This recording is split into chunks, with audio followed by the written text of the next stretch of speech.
Welcome sa 140 AI class. Ako si 140 Guro. Habang nagtatrabaho ka sa Taiwan, narinig mo na ba ang tungkol sa AI? Pero naisip mo rin ba na ano bang kinalaman nito sa akin? Maraming tao kapag narinig ang AI, ito ang kaagad ang iniisip nila. Hindi ako marunong mag-computer, kaya hindi ko kaya ng AI. Kailangan bang mag-aral ng maraming libro para matuto ng AI? Masyadong madalino ang AI, aagawin ba niya ang aking trabaho? Actually, mga maling akala lang yan.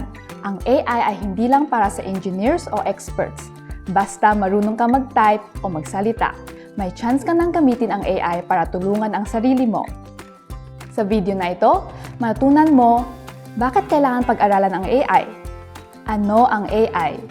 Ano ang kayang gawin ng AI at ano ang mga limitasyon nito? Baka iniisip mo ulit, pero ano naman ang kinalaman ng AI sa akin? Kapag marunong kang gumamit ng AI, pwede kang tulungan sa pag-translate ng message, sa pag-intindi at pag-aayos ng Mandarin content, pag-search ng impormasyon sa araw-araw na buhay. Hindi ito dagdag na hassle. Isa itong useful na tool para mas makaunti ang hindi mo naiintindihan.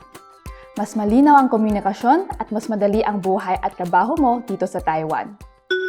Una sa lahat, intindihan muna natin bakit nga ba kailangan natin matutunan ang AI.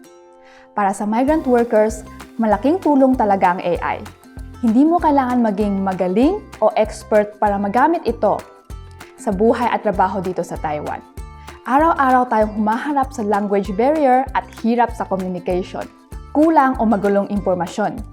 Minsan, hindi dahil tamad tayo, kundi dahil hindi pa sapat ang language, kaya nagiging mas mahirap ang mga simpleng bagay. Dito, ngayon ang AI ay pwedeng maging isang assistant o helper mo. Halimbawa, pwede nitong i-translate ang message ng employer mo. Pwede kang tulungan ayusin sa tamang Mandarin na gusto mong sabihin. O kahit na mag-leave ka, magpaliwanag ng situation o mag-reply sa work message, matutulungan ka pa din ng AI. Sa daily life, pwede rin tumulong ang AI na maghanap ng transportation info, mag-check ng hospital o government rules, mag-practice ng Mandarin, Taiwanese language na sinasabi natin Taigi o English para mas maging confident kang magsalita. Pwede rin itong tumulong ang AI sa pag-aayos ng resume, paggawa ng self-introduction, pag-isip ng menu o ideas. Kaya kapag natuto kang gumamit ng AI, mas konti ang ma-stuck, mas maraming choices, at mas magaan ang buhay at trabaho mo dito sa Taiwan. So paano magagawa ang AI ang lahat na yan? Susunod, tignan natin kung paano gumagana ang AI.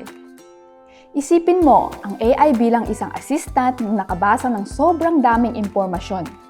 Wala itong sariling isip o feelings.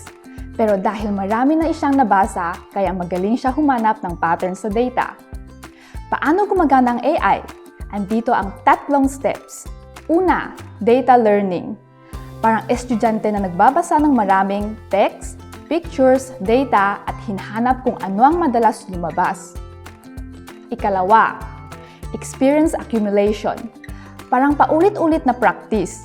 Habang mas marami itong nakikita at nagagamit, mas alam nito kung anong sagot ang karaniwang ginagamit. Ikatlo, response generation. Kapag nagtanong ka, pipili ang AI ng sagot na pinakaposibleng tama based sa mga natutunan nito. Pero tandaan, ang mga sagot niya ay batay po sa mga data na nabasa niya, hindi talaga nag-iisip ang AI. Hindi nito alam kung tama o mali ang sagot. Minsan, may mali pa rin, kaya kailangan pa rin nating mag-check at mag-isip. Sa huli, pag-aralan natin ano ang kaya at hindi kayang gawin ng AI. Sa ngayon, tandaan muna natin ito. Magaling ang AI sa pagproseso ng impormasyon.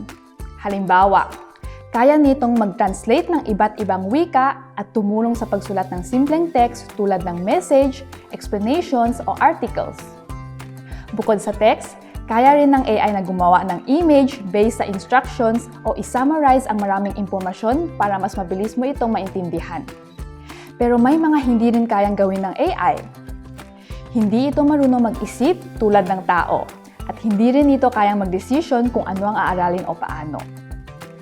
Ang pinakahalaga ay hindi nito kayang mag-judge ng tama at mali at hindi nito naiintindihan ang pagkakaiba ng kultura at background ng mga tao. Kaya kapag gumagamit ng AI, ang final decision ay dapat maggaling pa rin sa tao. Sa summary, ano ang natutunan natin ngayon? Mas nakilala natin ang AI at naisip ulit kung anong klaseng tool ba talaga ito. Hindi nito alam ang lahat at hindi rin ito laging tama. Pero magaling ito sa pag-handle ng impormasyon tulad ng translation, writing at pag-aayos ng data na malaking tulong sa buhay at trabaho para makatipid ng oras. Pero at the same time, tandaan din natin hindi marunong mag-isip ang AI. Hindi nito kayang magdesisyon kung tama o mali at hindi nito naiintindihan ang damdamin at kultura ng tao. Kaya kapag gumagamit ng AI, pwede itong tumulong pero tayo pa rin ang magdedesisyon kung paano at kailan ito gagamitin. Kapag naalala mo ang prinsipisyong ito, magiging napaka-useful na tool ang AI at hindi isang bagay na dapat katakutan. Sa susunod na video, tuturuan ka namin kung paano makipag-usap ng maayos sa AI at paano magbigay ng malinaw na instructions. Bago matapos ang video, may homework tayo. Sa loob ng isang linggo, maglaan ng 10 minutes bawat araw. Balikan ang nangyari sa buhay o trabaho mo at isipin kung may isang bagay na hindi mo alam kung kanino itatanong at subukan mo itanong ito sa AI. Pagkatapos ng isang linggo, balikan ang mga tanong at isipin alin ang pinaka-nakatulong, alin ang pwede mong itanong ng mas malinaw. Ang mahalaga ay hindi ang tamang tanong, kundi ang pagsisimula ng pagtatanong. Sabay-sabay natin pag-isipan ito. 140 AI class, kita-kits tayo ulit sa susunod. Bye!